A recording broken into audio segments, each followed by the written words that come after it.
రోజులైతుంది మీరు ఇక్కడ ఉండబట్టి? ఇక్కడే ఉంటున్నారా? కరెంటు వచ్చిందా? లూజ్ వైర్ తీసుకున్నారా? నైట్ ఇక్కడ పడుకుంటారా?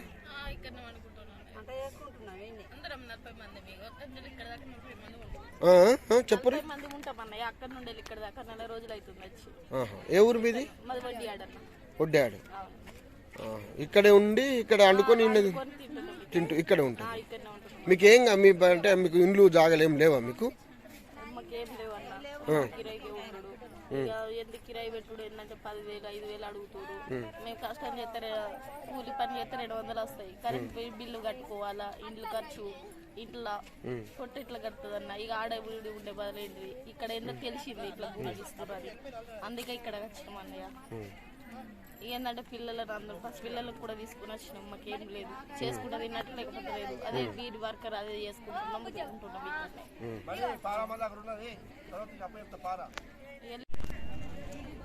ఏ ఊరమ్మా? ఎన్ని రోజులా మీరు వచ్చి? 2 నెలల నుంచి ఇక్కడ ఉంటురా?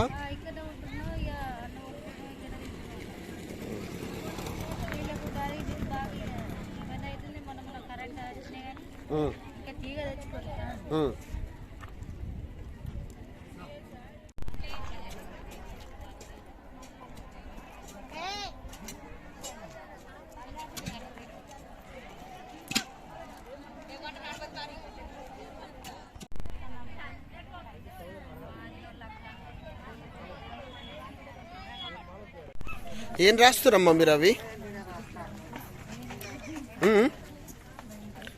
ఏం రాస్తున్నారు? చెప్పరా? అయ్యో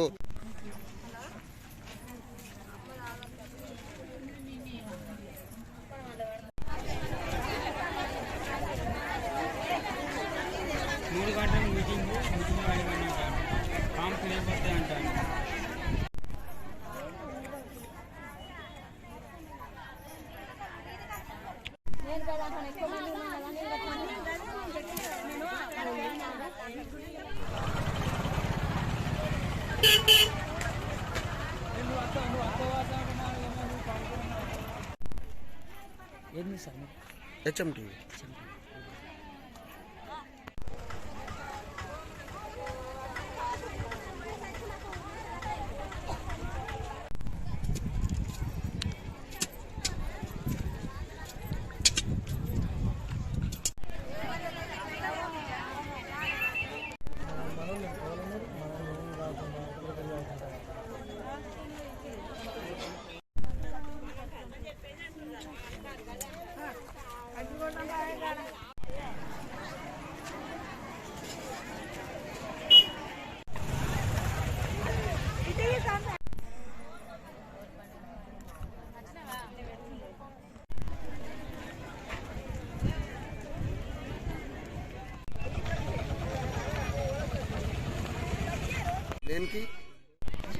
ఏ ఊరమ్మా? ఏం పేరు? నా పేరు లచ్చమ్మ. చెప్పమ్మా, ఏం జరుగుతుంది చెప్పు. ఇక్కడ మాకు భూమి కావాలని మేము పట్టసాల తోటే మేము ఇక్కడ ఉంటాను. మా భర్త చచ్చిపోయాడు, నాకు 2 బిడ్డలు. నా బిడ్డలకు ఇయ్యాలని పోరాటం చేసి ఇన్నే ఉంటాను. బాధ్యత చేసి మాకు ఇయ్యగలగాలి, మీరు అందరు అండగా చేసి మాకు ఇయ్యగలగాలి. మా ఊరు తడగొండ, బోన్పల్లి మండలం, రాజన్న సిరిసిల్ల జిల్లా. ఇప్పటికి 25 సంవత్సరాలు అయ్యాయి. మేము కిరాయికే ఉంటాను. మాకు మాత్రం ఇల్లు లేదు, ఏం లేదు, ఇంత జాగ కూడా లేదు. మాకు ఇంతవరకు ఇల్లు ఇస్తాను కేసీఆర్ను నమ్ముకొని 10 సంవత్సరాల సంది ఇల్లు ఇస్తాడు అంటే ఇంతవరకు ఇల్లు ఇయ్యలే. ఇకనన్నా మరి ఈ స్థలంలో ఇల్లు కావాలని ఆ భగవంతుని కోరుకొని ఇప్పుడు ముఖ్యమంత్రి రేవంత్ రెడ్డి ముఖ్యమంత్రి గారిని మేము కోరుకుంటున్నాం. ఏమని? ఇళ్ళ స్థలాలు కావాలని, మాకు ఇల్లు కావాలని, ఇక నుండి అన్న మేము మా సంతింట్లో మేము ఉండాలని కోరిక. నా పేరు మోడల్ శంకర్ అండి. మాది ప్రాపర్ కరీంనగర్ మానకొండూరు జిల్లా, మానకొండూరు మండలం అండి. ఏంటంటే గత ప్రభుత్వాలు కేసీఆర్ గారు పాలన ఉన్నప్పుడు నిరుపేదలకు, దళితులకు జాగిస్తాము, డబుల్ బెడ్రూమ్ను కట్టిస్తాము అని అవి అమలు చేశారు. కానీ ఎలాంటి ఎవ్వరికి అందలేదు. అందవారికి అందినాయి, మిగతా వారికి పేదలకు అస్సలు అందలేదు.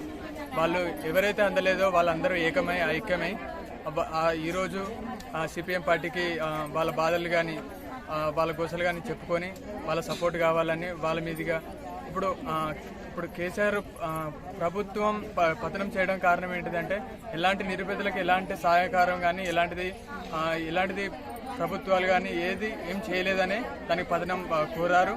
దాన్ని ఓడగొట్టి ఇప్పుడు రేవంత్ అన్నని సీఎంగా చేసుకున్నారు. ఇప్పుడు సీఎం గారిని కోరేది ఏంటిదంటే ప్రస్తుతం ఉన్న సీఎం గారిని రేవంత్ రెడ్డి గారిని సిపిఎం పార్టీకి వాళ్ళు సపోర్ట్ చేసి నిరుపేదలకు 125 గజాల జాగనిచ్చి వాళ్ళ గోసలు గిట్లా అన్ని తీర్చాలని ఇక్కడున్న పేదలు అందరూ ఏకమయ్యారు. దానికి ఇప్పుడున్న రేవంత్ రెడ్డి గారు అయితే మాకు సాయం చేయాలి. ఇక్కడున్న రాత్రి పగలు నిద్రలేని రాత్రులు గడుపుతున్నారు. ఇక్కడున్న వాళ్ళు తండోపతండాలుగా వస్తున్నారు. ఎందుకంటే ఉన్నవారైతే ఎవరు రారు. ఇలాంటి గోసలు పడతారా? దాదాపు ఇప్పుడు 3 నెలల కంచెలు ఇక్కడికి వస్తూనే ఉన్నారు. తిండి తెప్పలు లేకుండా వాళ్ళున్న ఇండ్ల రెంట్కు ఉండలేక వాళ్ళు చేసే కష్టం రెక్కాడతగానే డొక్కాడని పరిస్థితి ఇక్కడ ఉన్న వాళ్ళందరిది. అందరూ మహిళలే. కానీ అందరు మహిళ ఎలాంటి సాయం కోరలేదనే కదా, ఎలాంటి సాయం అందలేదనే ఇక్కడికి వచ్చి పోరాటం చేయడం జరుగుతుంది. సిపిఎం పార్టీ మాకు అండగా ఉంది. సిపిఎం పార్టీ కూడా మీ ప్రజలు అందరూ అండగా ఉన్నాం. ఎలాంటిది ఏం లేదు. కాంగ్రెస్ పార్టీ కూడా మేము సిపిఐ పరంగా కానీ ప్రజల పరంగా మేము గెలిపించుకునేది. ఎందుకంటే ఈసారి కనుక ఈ సీఎం రేవంత్ రెడ్డి గారు వస్తేనే మాకు అన్ని సహకారాలు అందుతాయని మేము గెలిపించుకున్నాం. ఎలాంటిది మళ్ళీ మార్పు లేదని చేస్తే మేము కూడా పతనం పాడాల్సి వస్తుంది. నా పేరు ఇందూరి సులోచన. నేను సిఐటి జిల్లా కన్వీనర్, అట్లనే సిపిఎం పార్టీ జిల్లా కమిటీ మెంబర్స్ని కూడా.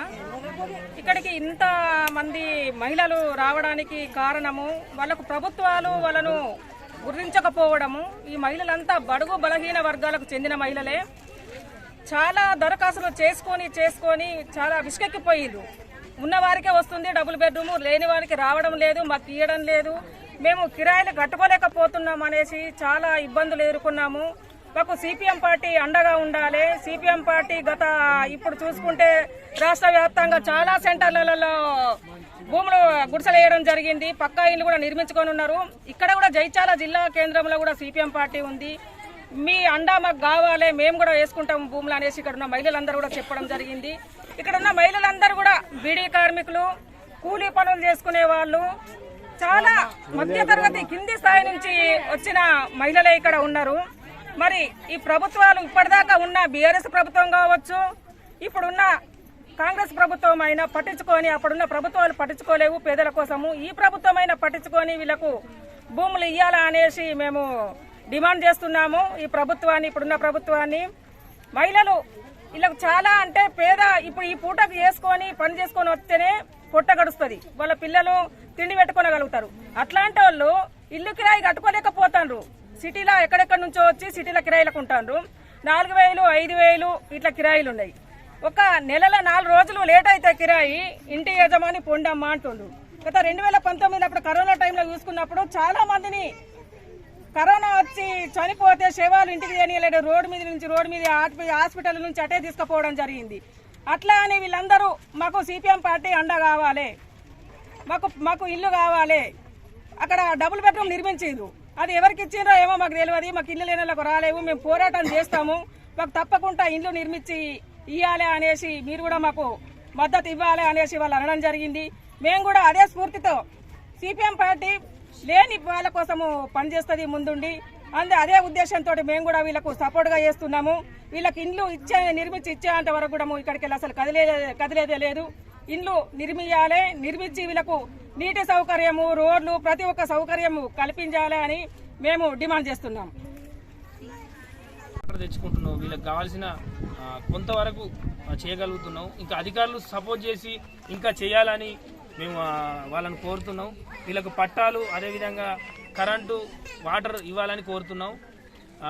ఈ 60 రోజుల నుండి ఎక్కడెక్కడ నుండో వస్తున్నారు లేని వాళ్ళు, సెంటు భూమి లేని వాళ్ళు, ఇళ్ల స్థలాలు లేని వాళ్ళు, డబుల్ బెడ్రూమ్ రాని వాళ్ళు, పెళ్లిళ్ళు కూడా అయితలేవు, ఇల్లు లేక వాళ్ళకు భూములు లేక పిల్లని ఇస్తలేరు.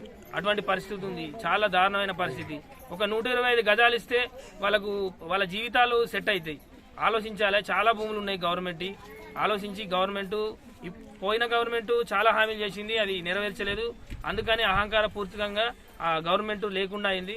ఈ గవర్నమెంట్ సపోర్ట్ చేయాలని కోరుతూ, అదేవిధంగా మేము 18 నాడు ర్యాలీ ఉంది. అందరూ వినతి పత్రాలు, ఎవరికైతే లేని వాళ్ళు ఉన్నారో అందరూ వినతి పత్రాలు ఇవ్వాలనుకుంటున్నాం.